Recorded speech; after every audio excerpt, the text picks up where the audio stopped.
어느 마을 사이좋은 암탉과 수탉이 살고 있습니다. 배가 너무나도 고팠던 둘은 뭐라도 먹기 위해 도토리산에 올라갔는데요. 우리 도토리를 찾으면 꼭 나누어 먹자. 둘은 굳은 약속을 하고 흩어져서 도토리를 찾기 시작했습니다. 얼마 지나지 않아 암탉은 매우 커다란 도토리를 발견했는데요. 아직 수탉은 도토리를 찾지 못한 것 같았죠. 도토리는 너무나도 먹음직스러워 보였는데요. 암탉은 침을 꿀꺽 삼키며 생각했습니다. 이렇게 맛있는 걸 수탉이랑 나누는 게 아까워. 얼른 먹어버리면 괜찮지 않을까? 고민하던 암탉은 결국 수탉과의 약속을 어기고 도토리를 꿀꺽 삼켰습니다. 그런데 그때 도토리가 목에 걸리고 말았습니다. 순식간에 안색이 파랗게 질린 암탉은 수탉을 향해 있는 힘껏 소리를 질렀습니다. 수탉아, 물 좀 떠다줘.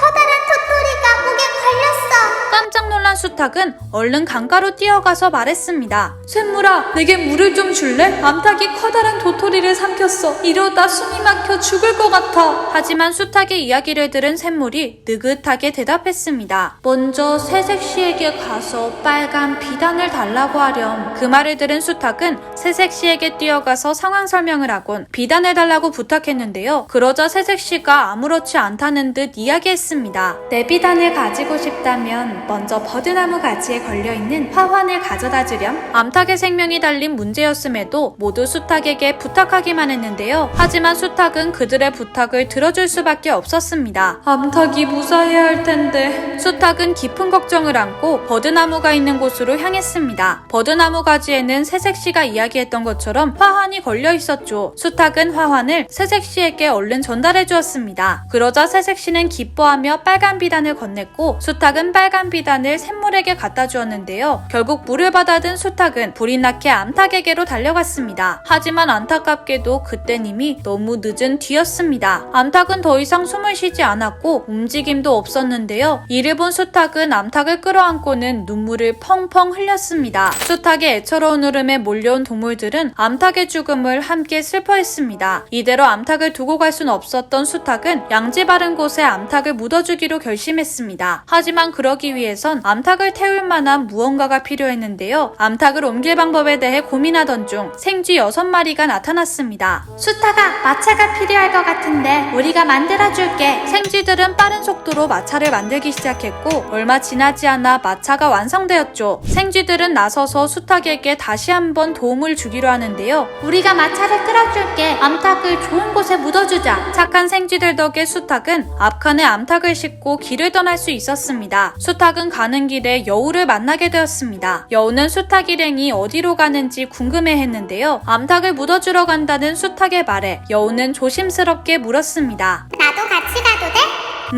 마차 뒤쪽에 자리가 있으니 뒤에 타렴. 여우는 수탉의 말대로 마차의 뒷자리에 앉았습니다. 수탉은 이후로도 숲속에 있는 다른 동물들과 마주쳤는데요. 곰, 사슴, 늑대, 사자 등 많은 동물들이 암탉의 장례식에 참석하기 위해 마차의 뒷좌석에 올라탔습니다. 한참을 달리다 보니 시냇물이 나왔습니다. 시냇물은 마차가 건너기에는 물살이 세고 깊었는데요. 이를 본 수탉은 걱정스러워했습니다. 여길 어떻게 건너지? 그때 함께 있던 지푸라기가 말했습니다. 내가 물속에 누울 테니 그 위로 지나가. 모두가 지푸라기의 제안에 동의했고 박수를 보냈죠. 동물들의 환호 속에서 지푸라기는 시냇물에 누웠는데요. 곧바로 생쥐들이 출발했고 지푸라기 위에 발을 딛자마자 지푸라기는 무게를 이기지 못하고 물속에 흩어져 버렸습니다. 6마리의 쥐들은 미처 피할 새도 없이 함께 물에 빠져 목숨을 잃게 되었죠. 갑작스럽게 일어난 상황에 수탉은 큰 충격을 받았는데요. 겁에 질린 동물들은 시냇물을 건너갈 시도조차 할 수 없었습니다. 그런데 그때 석탄이 나타나 자신만만하게 말했습니다. 나는 덩치가 크니까 내가 물속에 들어가서 누울게. 나를 밟고 건너가. 이 말을 남긴 석탄은 지푸라기가 했던 것처럼 시냇물에 누웠습니다. 하지만 물이 닿자마자 석탄은 빛을 잃어가더니 이내 부스러지고 말았죠. 지푸라기와 석탄이 그렇게 사라지자 동물들은 비명을 질렀습니다. 석탄도 사라졌어. 이제 앞으로 어떡하지?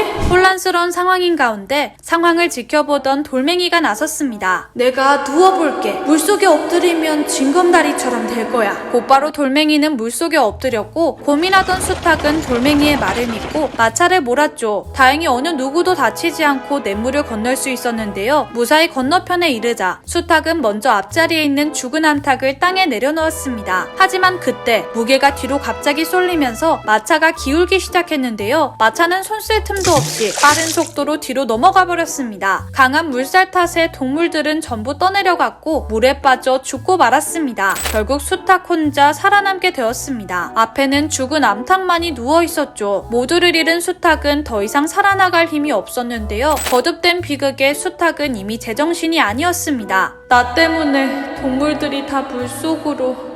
자신이 동물들을 죽음으로 끌어들인 것 같다는 죄책감에 수탉은 눈물을 흘렸습니다. 이미 동물들은 물에 떠내려가 버려 묻어줄 수도 없었죠. 암탉만이라도 묻어주자. 수탉은 구덩이를 파고 안에 암탉을 묻었습니다. 무덤을 만든 수탉은 그 위로 올라가 목 놓아 울부짖었습니다. 아무리 발버둥 친다고 하더라도 모두가 살아 돌아올 리 없었고 이 절망적인 상황에서 벗어날 수는 없었는데요. 수탉은 매일매일 눈물을 흘렸고 밥을 먹지 못해 점차 야위어갔습니다. 결국 수탉은 날이 채 밝기도 전에 암탉의 무덤 위에서 목숨을 잃었다고 하네요. 오늘의 이야기 흥미로우셨다면 구독과 좋아요 부탁드려요. 저는 다음에 더 흥미로운 이야기로 찾아뵐게요. 안녕!